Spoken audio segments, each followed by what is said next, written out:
একটু সত্য কথা বলি, আপনি কি সেই মানুষ যে মাসের শেষে কিছু টাকা বাঁচলেই হাঁপ ছেড়ে বলেন ব্যাংকে রেখে আসি, সেফ থাকবে, সুদও আসবে? যদি তাই হয় তাহলে বসে বসে একটা বড় ভুল করছেন আপনি। কারণ আজকের দিনে ব্যাংক আর আলমারির তালা দুটোর মধ্যে তেমন কোনো পার্থক্য নেই। ব্যাংক আপনাকে বছরে দেয় 6 থেকে 10% সুদ, আর বাজারে চাল ডাল থেকে শুরু করে সব জিনিসের দাম বাড়ে 14 থেকে 16% হারে। মানে বছর শেষে আপনার টাকার ভ্যালু বাড়ে না, বরং উল্টো কমে যায়। ভাবছেন আপনি টাকা জমাচ্ছেন, কিন্তু বাস্তবে প্রতি বছর আপনার টাকা ডায়েট করছে। সহজ ভাষায় বললে, আপনি যতই কষ্ট করে টাকা জমান না কেন, সিস্টেম আপনাকে আস্তে আস্তে গরিব বানিয়ে দিচ্ছে। কিন্তু চিন্তা নেই, আজ আমি আপনাকে এমন 5টা শক্তিশালী সম্পদের কথা বলবো যেগুলো ব্যাংকের সুদের চেয়ে অনেক বেশি কাজ করে আর আপনার টাকাকে আপনার জন্য খাটায়। এই 5টা জানলে আপনার আর টাকার পেছনে দৌড়াতে হবে না, বরং টাকাই আপনার পেছনে দৌড়াবে। তো চলুন আজ থেকেই গরিবের লাইফস্টাইল ছুটি দিয়ে স্মার্ট মানি গেমটা শুরু করি। নাম্বার 1, রিয়েল এস্টেট বা জমি। প্রথম সম্পত্তি হলো রিয়েল এস্টেট বা জমি। দুনিয়ার জনসংখ্যা বাড়ছে, কিন্তু নতুন করে তো আর জমি বানানো হচ্ছে না। মানে ডিমান্ড বাড়ছে, সাপ্লাই ফিক্সড। ইকোনমিক্সের সাধারণ সূত্র বলে দাম বাড়বেই। এখন আপনি বলবেন, ভাই আমার পকেটে তো মশা ঘুরে, আমি জমি কিনবো কিভাবে? আরে ভাই, টেনশন কেন? এখনকার যুগে হাজার হাজার মানুষের সঙ্গে মিলে মাত্র 60-70 হাজার টাকা দিয়েই বড় বড় বিল্ডিংয়ের মালিকানা শেয়ার কেনা যায়। এটাকেই বলে REIT, real estate investment trust. মানে পুরো পিৎজা কিনতে না পারলে এক স্লাইস তো কিনতেই পারেন। 2, গোল্ড।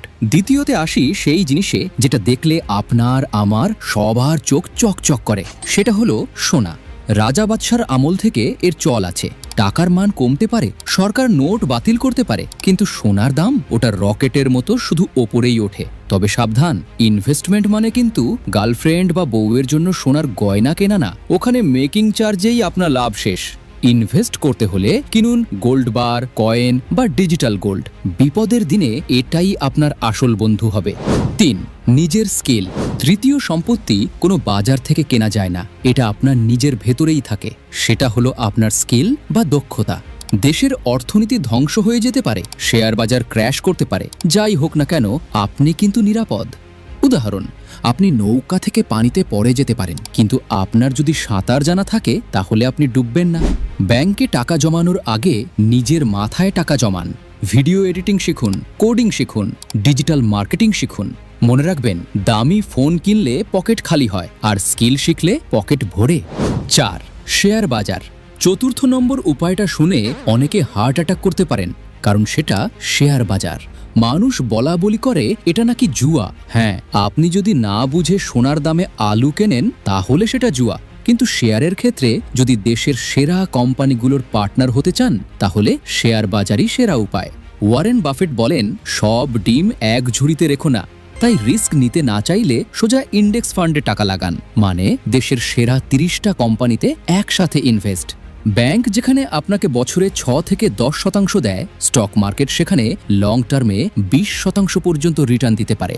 5, digital content. পঞ্চম এবং আমার সবচেয়ে পছন্দের সম্পদ হলো ডিজিটাল কন্টেন্ট।